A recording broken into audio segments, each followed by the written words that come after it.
Hi everyone, my name is Kathia Castillo and this is my final project for GPH 732.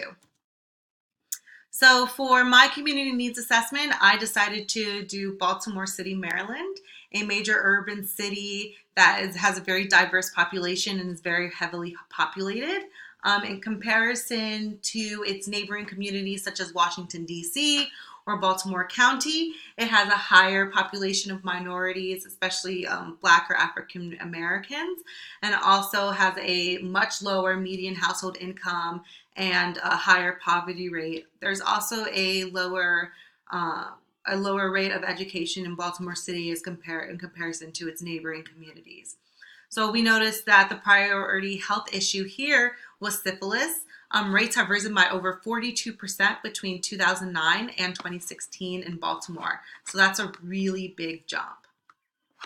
So to find this, I conducted a windshield survey. So driving throughout Baltimore City, you really see why it's earned its nickname Charm City. And there's lots of really beautiful pockets.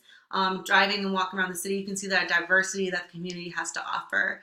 There's a very large economical gap where gentrification is taken over. So you'll see a few blocks of a very affluent neighborhood and then a block over a much poorer one. So there's lots of beautiful shops, eateries, things like that in the more affluent areas, whereas in the poorer areas, there's more like rundown corner stores, no true place for gathering. So in this case, we also conducted two in-person interviews. One was with Mr. Peter Petty, a teacher at a school, and he basically informed me that there's very large minority population. There's also a great lack of nutritious food options available in the community. So the kids are eating a lot of really bad things for them. And then also the 12.5% of the city is within a food desert. There's a lot of impoverished areas, no grocery stores, things like that. The second interview was conducted with Mr. Trevor Shue, an epidemiologist at the Department of Health in Baltimore City. He specifically works with HIV, gathering statistics and data for that. He informed me that in Baltimore City, HIV rates are actually decreasing and they're no longer the greatest concern in regards to sexually transmitted infections or STIs. He said Maryland actually has a very high diagnosis rate compared to other states, and they're working hard to improve treatment rates. So the Maryland state actually has partnerships with local hospitals and things like that to decrease rates in the city. So they connect people with health educators. The people who receive diagnosis, they connect them with health educators to encourage them to seek regular treatment and provide them education regarding their diagnosis. So we use the MAP-IT framework in this scenario. So MAP-IT has 5 different steps. We only were able to do steps 1 through 3, which are to mobilize stakeholders. So that was talking with the in-person interviews. The second step was to assess. So we assessed the community to see what was really needed. So in this case, we found out that Baltimore has a large population of Blacks and Africans Americans. Also, minorities are often more susceptible to having poor health outcomes due to varying social determinants of health, and we recognize that there's been a large increase in syphilis cases in recent years. Step 3 is to plan. So here you want to plan what you're going to do, basically. So here you want to create a goal and try to attempt to find objectives to fulfill that goal. So in this scenario, decreasing the prevalence of syphilis in Baltimore City by increasing diagnosis and treatment rates and also utilizing education as prevention. Steps 4 to implement, that's basically where you take the steps that you created before and actually follow through and do them. And step 5 is to track, where you evaluate progress. We weren't unable to do steps 4 and 5 due to the small time frame that we had. So Baltimore City has a large health profile. The leading causes of death are heart disease, cancer, stroke, accidents, and chronic lower respiratory diseases. Not surprising, these are also the top 5 leading causes of death nationally. But in regards to like heart disease and stroke, for example, there is a very large gap in comparison to neighboring communities. Baltimore City rates city rates are drastically higher by comparison to Baltimore County, Washington, D.C., and even the state of Maryland and nationally. So then also we have that all-cause mortality rate, as you can see there. It's very high in comparison to neighboring communities and also nationally. 12.5% of the city is within a food desert, so there's a really big lack of being able to purchase nutritious food in a lot of different areas.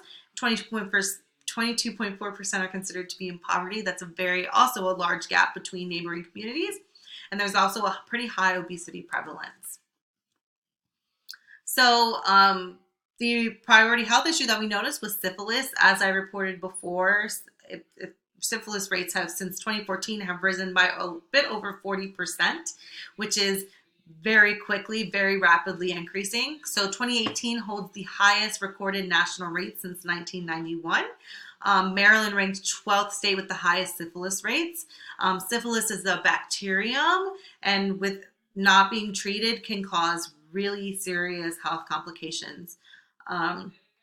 Baltimore specifically holds a very high number of cases within Maryland. It's nearly 3 times higher than the second highest area within Maryland. And syphilis most significantly impacts males and Blacks, which, as we talked about before, Maryland or Baltimore City has a very high population of Blacks. So that's a great concern.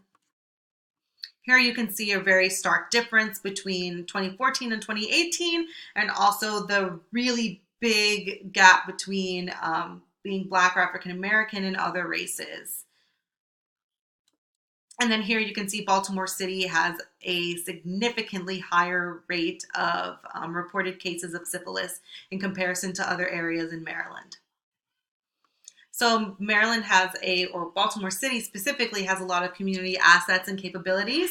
The Johns Hopkins Network, for example, is a very huge name, world-renowned. Lots of people come into town to get treated at Hopkins. Baltimore City Health Department, Planned Parenthood also have a lot of community clinics throughout the city that have free to low-cost medical assistance for residents in the area. Planned Parenthood also has free STI testing and other services.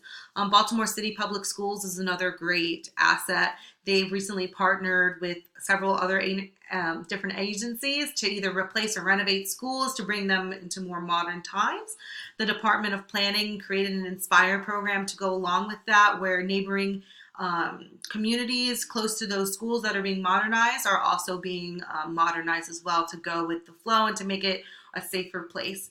Baltimore City Community College and the University of Maryland are also great assets. They have a lot of partnership programs with Baltimore City Public Schools, and also have like teaching programs and things like that. So these are a lot of assets that could be utilized. So some of the potential solutions is to utilize the schools to be proactive versus reactive. Have a lot of education surrounding STIs and how to prevent them. What could happen if you do get an STI? Where can you go to find assistance and help, such as those local community clinics like Planned Parenthood and things like that.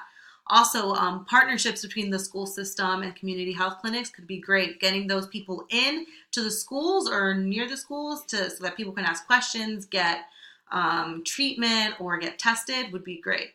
Outside of the schools, community health fairs, being able to have a safe space where people from the community who don't have insurance or don't have a place to really go to for medical care can get free or low-cost STD testing, immunizations, maybe physical exams, things like that would be a really great potential solution, because it'll bring people together in the community.